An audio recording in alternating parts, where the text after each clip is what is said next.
Liberal actor Matt Damon says he is fed up with President Donald Trump's policies on immigration and gun control. So, he is moving his family out of the United States, and conservatives across the country are celebrating. Damon thinks he is going to a country that will be safer for his 4 kids, but he just got a nasty surprise.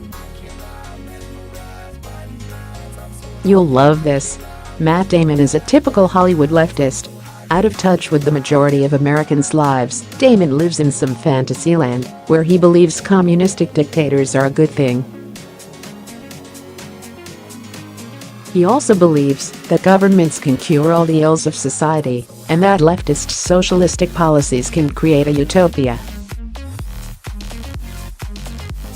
So, he is reportedly packing his bags, or rather paying servants to pack his things, and uprooting his 4 kids and wife to move to Australia. You know why? Well, Australia is the utopia, according to the anti-gun crowd. However, Damon's in for a nasty surprise when it comes to Australia's gun policies and their immigration system. Page 6 reports, Matt Damon is moving his family to Australia, in part because the Liberal star is fed up with President Trump. Damon, 47, reportedly has purchased a property in Byron Bay, New South Wales, according to Sydney's Sunday Telegraph.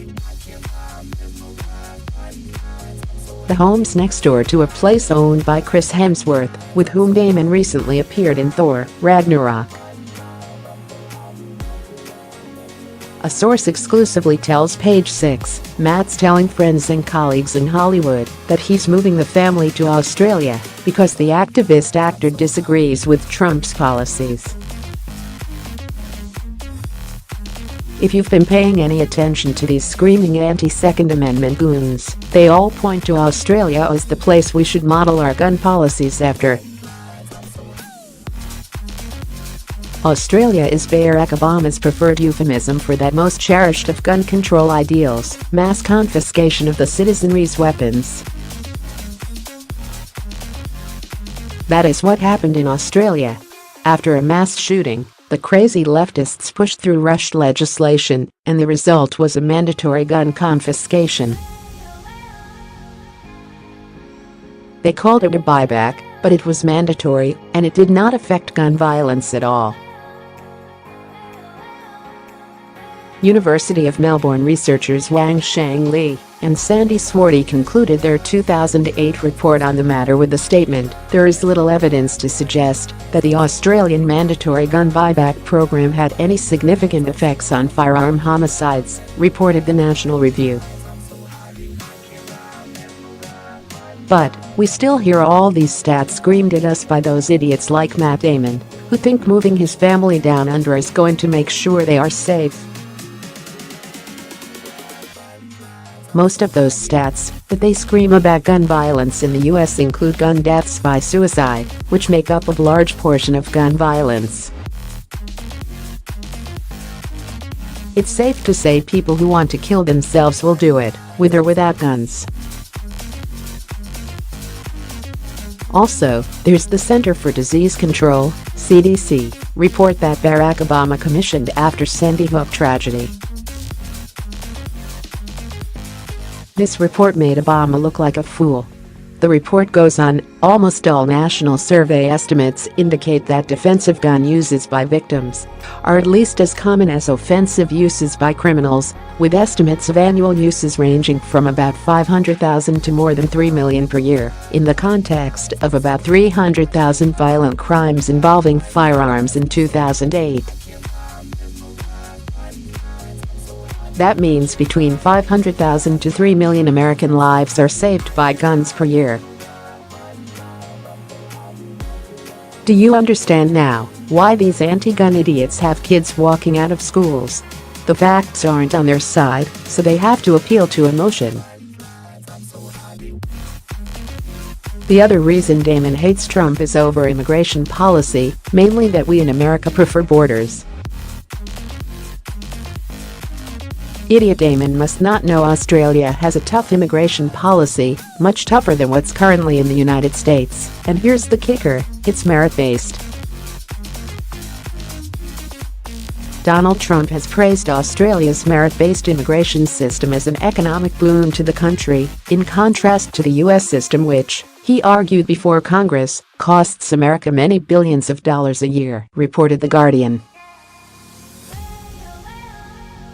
Oh, no. Poor Matt is moving to Australia and Donald Trump loves their immigration system, but that's not the only irony here. Funny how these pro-amnesty, pro-number-DACA white Hollywood liberals only move to other white countries like Australia and Canada. You don't see them moving to Mexico. Seems pretty racist to me, tweeted JMICK. Most conservatives were posting on social media goodbye, good riddance type tweets to Damon. A writer for Trump tweeted, "If little MD Matt Damon has a Twitter account he must be hiding. I hope he stops by a consulate on his way out and renounces his citizenship and that of his entire family. Lol. Pack your SHT Damon, and don't forget to throw your refugee-loving buddy George Clooney in your luggage and take him with you." Number by Shlub Gribaby, tweeted L.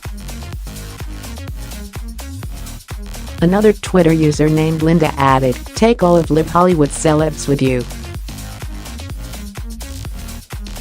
None will be missed." Well, while this article was being written, Matt Damon must have been hammered by Trump supporters, thanking him for leaving, because he is now trying to shut the story down, denying that he is moving. But no one is buying it. Access Online reports, Matt Damon's rep is shutting down a Page 6 report that Damon is moving to Australia because he's not a fan of Trump. He has visited Australia several times recently, but he has not bought a house there, nor is he moving there, Damon's rep told Access exclusively. Other outlets are reporting that he is in the process of buying property there, but he was trying to keep it on the down low.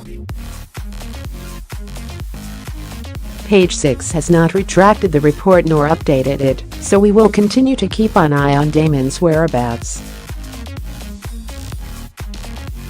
Trump supporters sure are celebrating, so let's hope one of the Hollywood crowd is finally keeping their promise to move if Trump got elected.